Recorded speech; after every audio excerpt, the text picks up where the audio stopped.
Jordan Peterson might be the most brilliant clinical psychologist on the internet, and also one of the most reckless public intellectuals. This is what the psychology looks like separated from the politics. His book Maps of Meaning took 15 years to write.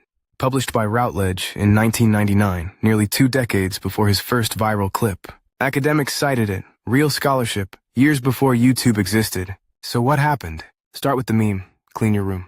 A 2009 study found people in cluttered environments had elevated cortisol throughout the entire day. Higher depressed mood. You clean one shelf, that's a completed task. Bandura called it self-efficacy. One small win makes the next task feel possible. Action generates the motivation, not the other way around.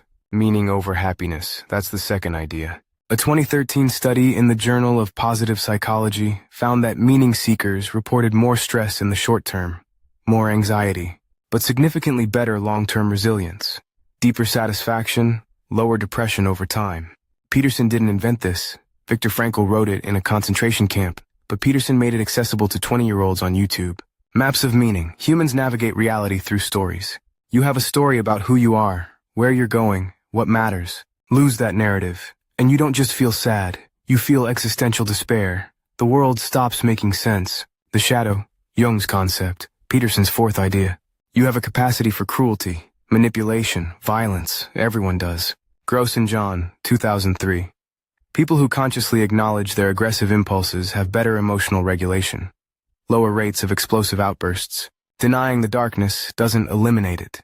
It removes your control over it. Knowing what you're capable of makes you dangerous in a useful way. Not naive, not harmless. 4 ideas, all backed by peer-reviewed research, all clinically substantive. Now the other Peterson. He publicly questioned climate science, repeatedly. The man whose first rule is tell the truth started contradicting the scientific consensus of a field he had no expertise in. His 12 Rules for Life sold over 5 million copies, one of the best-selling psychology books of the 21st century. By the time Beyond Order came out, his Twitter feed had shifted so heavily toward political culture war content that multiple academic collaborators publicly distanced themselves. Then the personal crisis. His wife was diagnosed with terminal cancer. He was prescribed benzodiazepines for severe anxiety. He developed physical dependence. The man who told millions to get their lives in order sought a medically induced coma in Russia. A procedure most Western addiction specialists consider dangerous and clinically unproven. The teacher couldn't apply his own lesson. That's not a gotcha. That's a tragedy. This is the part that should stop you.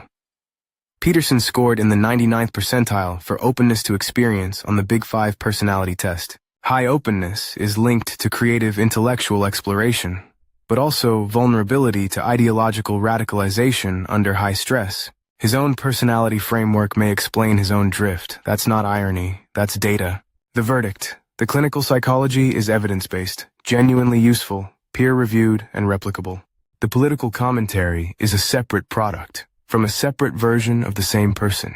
You can take clean your room without taking the Twitter feed. But Peterson's own Maps of Meaning framework says losing your guiding narrative creates existential despair. Watch his public trajectory over the last 5 years, and ask yourself whether the man who mapped meaning lost his own. If you like stories like these, please like and subscribe.